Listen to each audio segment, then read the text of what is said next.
The whole world is just, it's a mess. With the coming midterms likely a referendum on President Biden, voters are in a sour mood.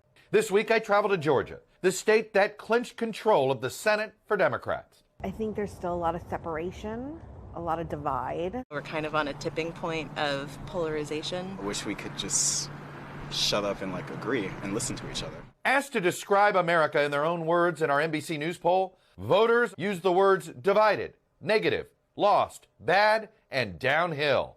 I think it's just getting harder to live that American dream.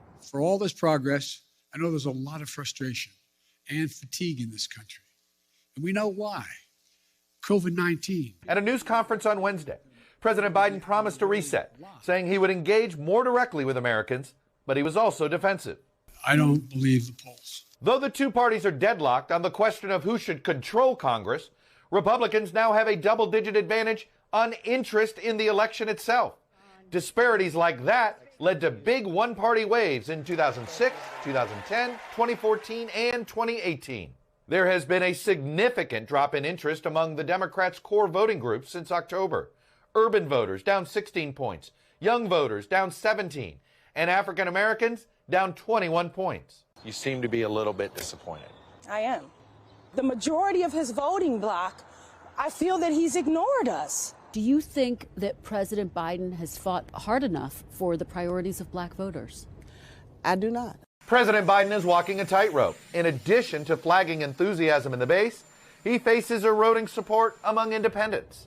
In Atlanta, I sat down with several Biden voters who did not vote Democrat in 2016. Leaning into the argument about elections and election fairness in either direction turns me off. What could Biden do right now to make you feel less like a reluctant Biden supporter? I mean, we got a lot of problems. We got a high inflation. We have supply chain issues. The economy and jobs is the top issue for voters, replacing COVID. Republicans have a 33-point advantage, driven by gains among independents. While job creation is up and the unemployment rate is down, 61% say their family income is falling behind the cost of living. It's almost $400 just to go to the grocery store for 3 people. I mean, that's insane. 70% say America has become so polarized that the federal government can no longer solve the major issues facing this country. That is up a whopping 34 points from a decade ago. Just 24% say Biden has done a good job uniting the country. I think he's listening to too many liberals. He was voted in with a promise to be bipartisan, but it takes 2 to tango, and I think he's run into a brick wall with that.